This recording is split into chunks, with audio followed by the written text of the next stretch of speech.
And quite so delicious as art supplies, right? So let me just show you about the micron pens. Okay, micron pens, actually I've never bought them in a pack before. You can buy them a la carte at art supply stores and design stores like in the city. That's how I always bought them. And they're also standard equipment in design studios where fashion drawing is done by hand, flat sketching, etc. What you'll see is that there's different numbers on the tips. So 0.005 is your tiniest tip. I'm going to use Strathmore Artist Tiles Sketchbook in honor of our Tribe Tiles contest this month. So let's take a look. The 0.005, super tiny. You could use this to draw stitching on garments and stuff like that. And the thickest pen we have is the 0.8. I'm going to just show you that for contrast. All right, so if you're using a pencil or something, you use your pressure of your hands to get thicker or thinner lines by pressing harder or softer.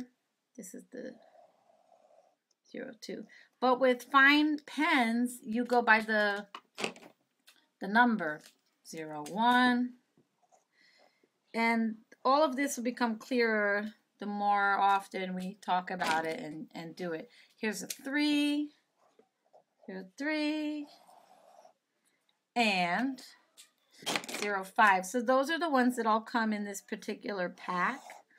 And believe it or not, it makes a difference. Fine line set, they call it. Black archival ink. So what you also really want to know about this is that the inks are waterproof. So if you sketch something and then you apply paint to it, no bleeding. Okay, if your paint's opaque, it may overlap and mask some of your line, but your line will still be there. It's indelible. It won't bleed around like a regular, like kids magic marker would. And that's great to know too. So what I'm going to just show you with these, how that would work for fashion.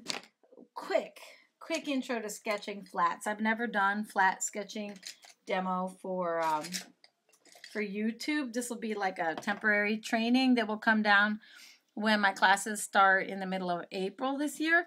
But like, let's say I want to sketch a technical drawing. And believe me, you don't have to use these only for technical drawings. You could certainly use them for like illustrations or anything. Okay. Well, let's just say I'm doing a dress that's like got a bat wing kind of a sleeve. Maybe on one side I want to show the sleeve down and one side I'll show it up. And then it's like a mini dress with a mini skirt. I'm actually drawing a dress that I have and I love. And that particular dress has these like openings right here. And then it has a contrast color. It's such a great dress. Oh, and you know what I'm doing right now is I'm drawing darker with my pencils, but what I would really be doing is use my ink pens. So let me show you how I can do that. I'm gonna add some color blocking to this design, which is something that makes it so cute. And later I'll decide maybe which colors, and I can paint it on because I won't lose my line when I paint. So I usually use my thickest pen for any heavy outlines. So I'm gonna go back. My fine lines I'm gonna save for last. So let me get the 0.08. I'll definitely use a dark line for neckline. And notice how I'm using my pen, turning my paper so that I can work with the natural flow of my hand. It's much harder for me to draw a curve this way. It's natural to draw a curve this way. That's the way my wrist and fingers naturally move. And you know what? For this particular style, I'm preferring the way it looks when I draw the sleeve out straight. So I'm gonna use the straight sleeve. You can, when you're sketching flats, trace over one side to the other if you want. Actually, I have a great match anyway. While it's great to be very exacting and symmetry is good. I also like to remind you that the human hand and the little imperfections that come with it are also a beautiful part of what you can do. So like on my Pinterest boards for flat sketching and line sheets, I have a lot of images of computer flats because it's all I can find online right now. Flats being, you know, technical drawings for garments, but I really don't like them that much. I don't happen to actually be a big fan of computer flats because I find most artists, designers are using really icky kind of very rigid. Like I actually have like a repulsion to the effect of the computer lines. They look very they feel very cold to me. It doesn't have to be that way, but it's just something that can come up, and it's something to think about.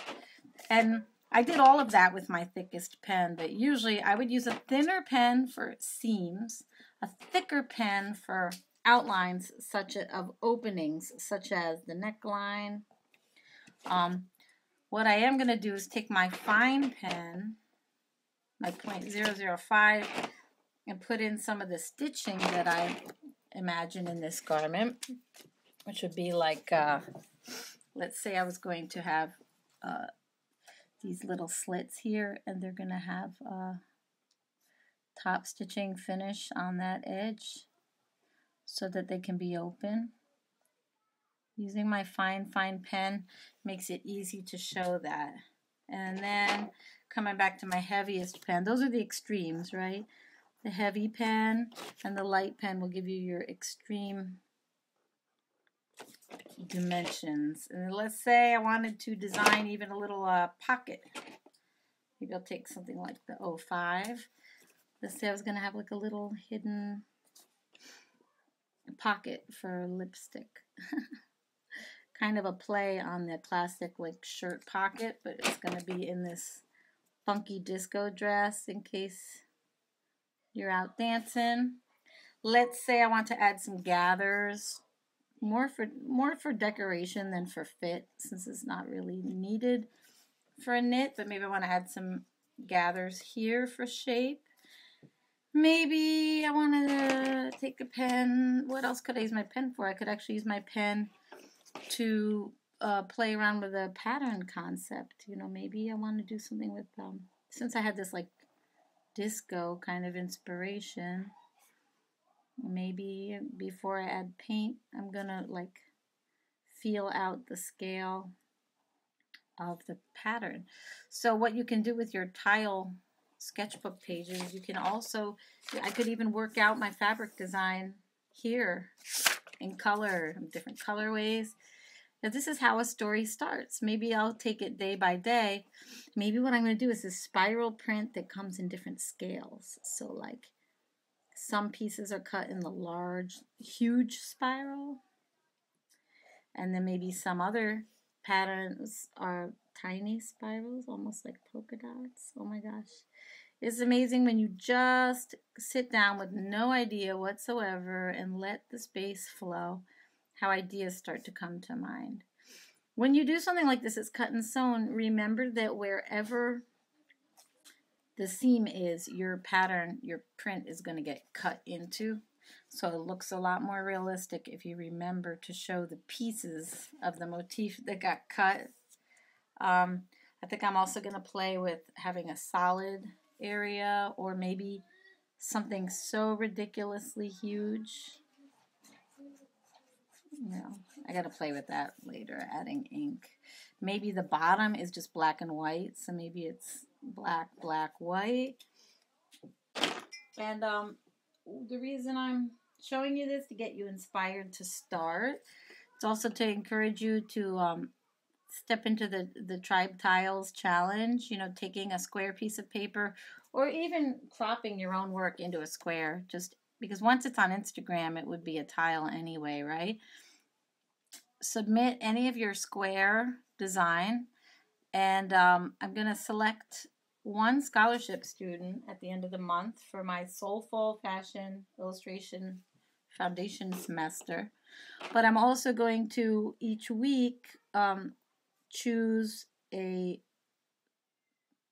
participant to get a fashion book. So one book I'll be giving away.